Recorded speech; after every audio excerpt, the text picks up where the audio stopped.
Your window of opportunity to get prepared before the catastrophic events of 2023 is rapidly closing.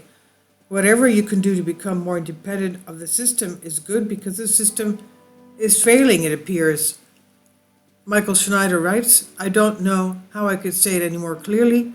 At this moment, the vast majority of the population is completely and utterly unprepared for what's ahead of us. Every day there are more signs in the news that global events are starting to spiral out of control, but instead of using this summer to get prepared, much of the population is partying instead. This greatly frustrates me because I have been working extremely hard to try to sound the alarm. People should be using the window of opportunity that we have this summer to take action because the months ahead of us will be filled with famine, war, pestilence, natural disasters, severe economic troubles.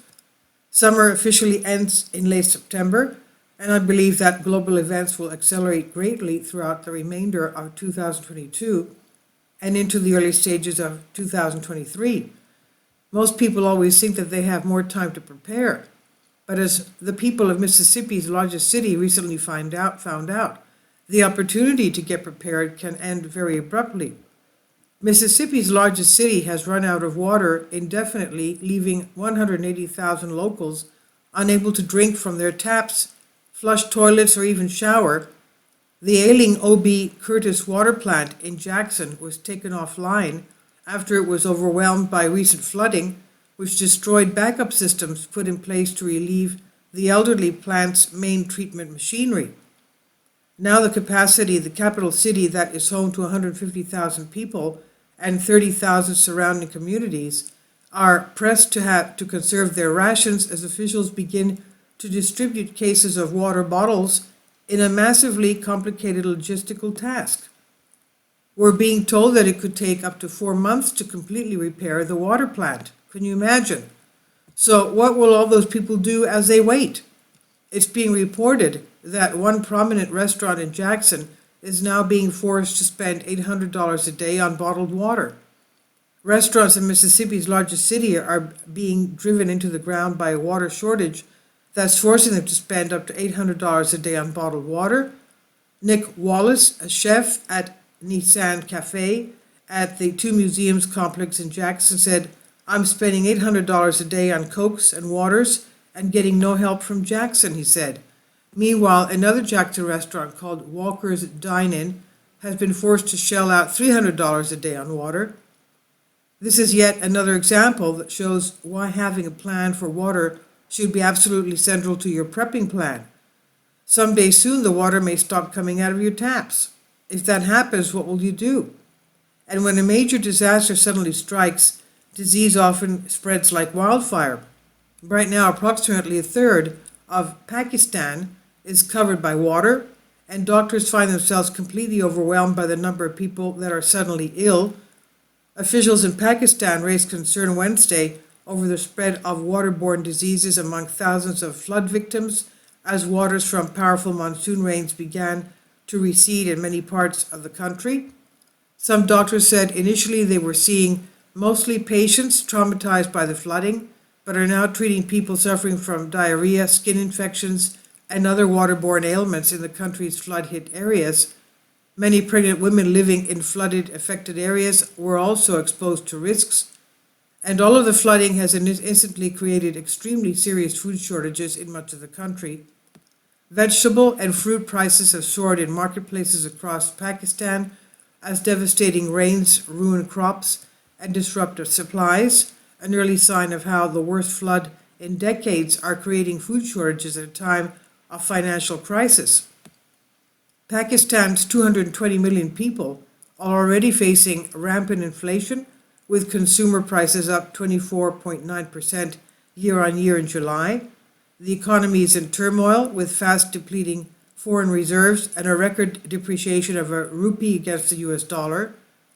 In the eastern city of Lahore, close to the border with India and far from the worst floods in Sindh, prices of some vegetables have tripled.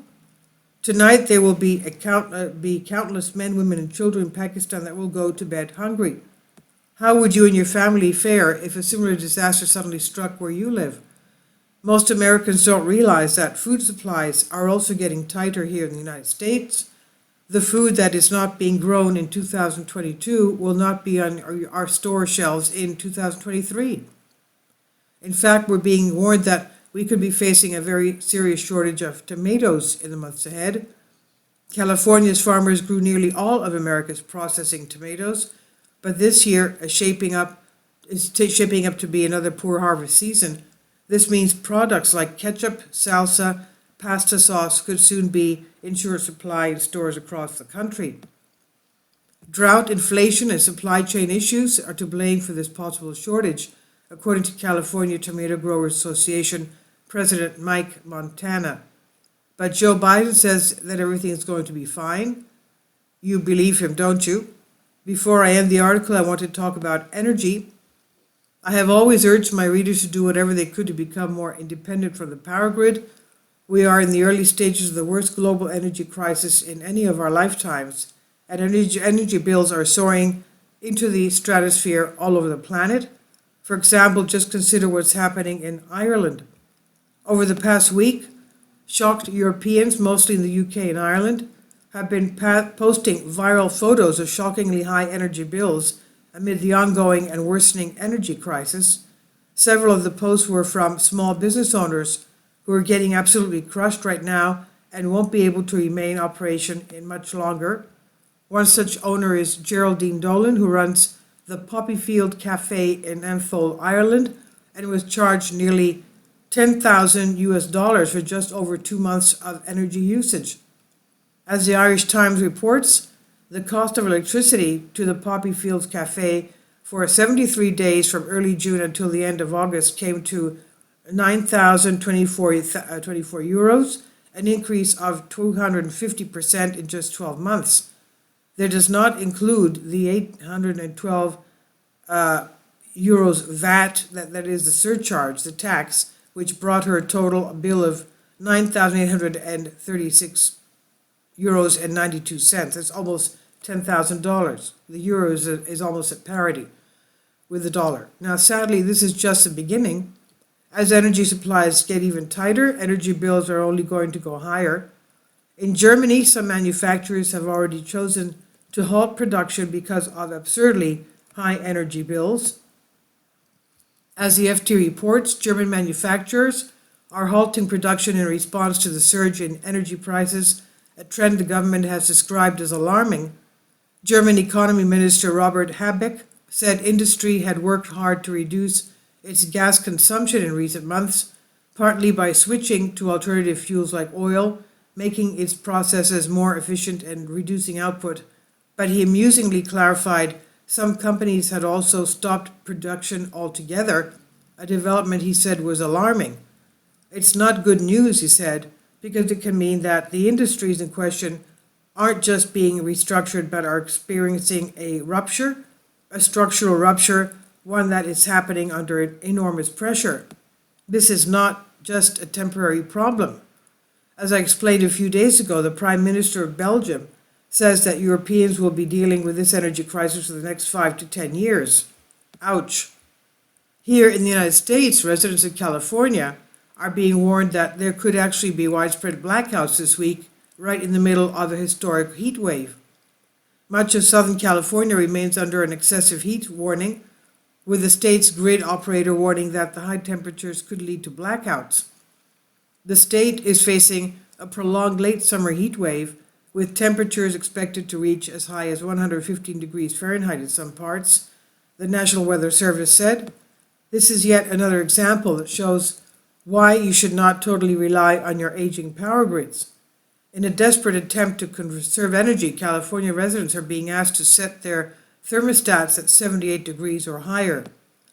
If weather or grid conditions worsen, the ISO may issue a series of emergency notifications to access additional resources and prepare market participants and the public for potential energy shortages and the need to conserve, CAISO officials warned Tuesday night.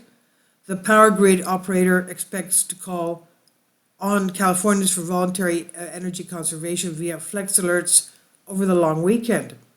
This could include asking residents to set thermostats to 78 degrees or higher, avoid large appliance use and EV charging, and turn off unnecessary lights between 4 p.m. and 9 p.m. when the grid is the most stressed.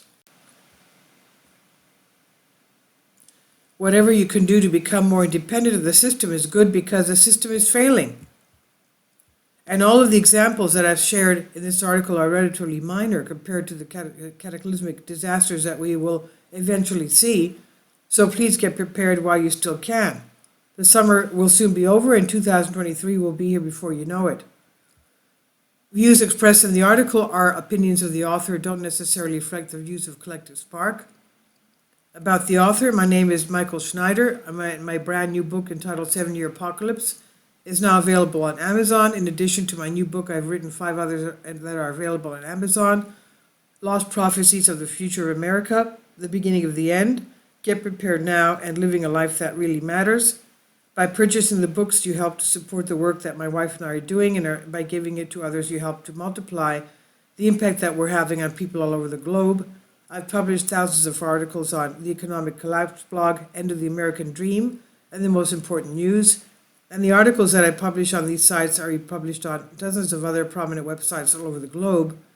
I always freely and happily allow others to republish my articles on their own websites, but I also ask that they include this about the author section with each article. The material contained in this article is for general information purposes only, and readers should consult licensed professionals before making legal, business, financial, or health decisions. I encourage you to follow me on social media, Facebook and Twitter, and any way that you can share these articles with others is a great help. During these very challenging times, people will need more than ever before hope, and it's our goal to share the gospel of Jesus Christ with as many people as we possibly can, he says. And this is on Collective Spark. Please leave your comments. Thank you for your support. Kindly support my Patreon account. The daily posts are 5 videos daily, and they are totally different from what I have on my YouTube channel.